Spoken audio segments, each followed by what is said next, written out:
আমি বলেছিলাম second part নিয়ে আসবো, আমরা কোথায় কীভাবে বাবা লোকনাথের ভোগ খেলাম সেটাই তোমাদেরকে দেখাচ্ছি। গেট থেকে ঢুকেই বাদিকে হচ্ছে কাউন্টারের ওখানে আগে টিকিট কেটে নিতে হবে। এখানে রাজভোগ, খিচুড়ি ভোগ তোমরা পার্সেল নিয়ে যেতে চাইলে সেটাও হবে, আবার একান্তে যদি পুজো দিতে চাও সেটাও ব্যবস্থা রয়েছে।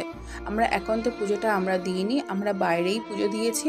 আর এখানে দেখো রাজভোগ আছে 80 টাকা, আর হচ্ছে খিচুড়ি আছে 40 টাকা, এইভাবে ওখানে সব লেখাই থাকে, ডিটেলস দেওয়া থাকে, কোনো অসুবিধা হবে না তোমাদের বোঝার। আর ঠিক তার পাশে এই কাউন্টারটা রয়েছে, এখানে জুতো রাখে, হেলমেট রাখে, মাথা পিছু 5 টাকা করে নেয়। 12:30 থেকে বাবা লোকনাথের পুজো আরম্ভ হয়।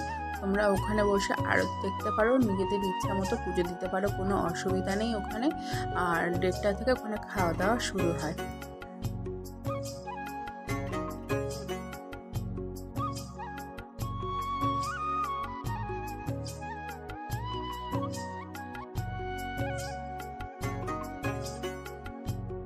বাবা লোকনাথের চরণ তোমরাও দর্শন করো। এখানে ভিডিও করতে দিচ্ছিল না, লুকিয়ে লুকিয়ে বাবা লোকনাথের চরণের ভিডিওটা আমি করেছিলাম, তাই তোমাদেরকে শেয়ার করলাম, তোমরাও দেখো।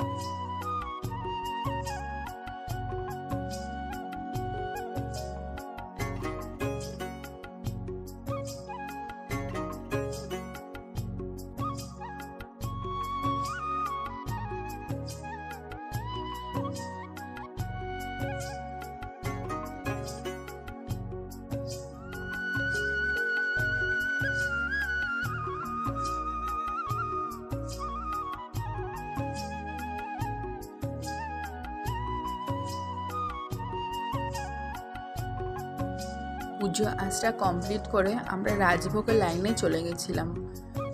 প্রচুর ভিড় হয়েছিল, প্রচুর লাইন পড়েছে। আমাদের প্রায় 1.25 ঘন্টা লাইন দেওয়ার পরে যেখানে খাবারের ব্যবস্থা সেখানে আমরা পৌঁছাতে পেরেছিলাম।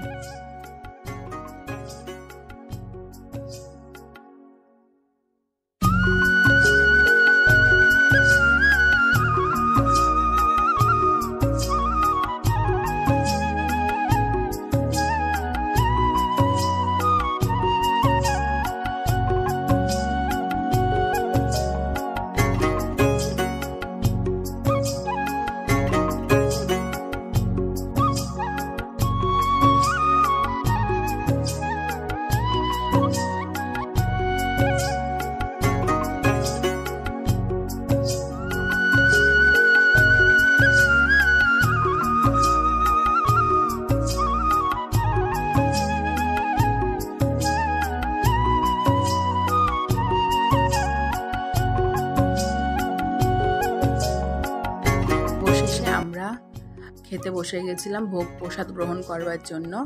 প্রথমে দিয়ে দিয়েছিল খিচুড়ি, তারপরে খিচুড়ির সঙ্গে একটা ঘ্যাট ছিল, কুমড়োর ঘ্যাট ছিল, আর তারপরে দিয়েছিল পোলাও আর সয়াবিন আলুর তরকারি, চাটনি, পাঁপড়, আর কি ছিল, পায়েস ছিল। তোমরা একা করে দেখতে পারো, ভীষণ টেস্টি ছিল।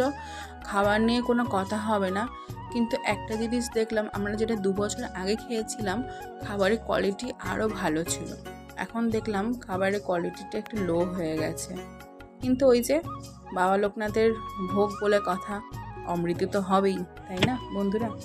সব কিছু কমপ্লিট করে আমরা বেরিয়ে গেছিলাম পিসির বাড়ির উদ্দেশ্যে, কারণ ওখান থেকে আর 5-7 কিলোমিটার এগোলেই আমাদের পিসি শাশুড়ির বাড়ি ছিল।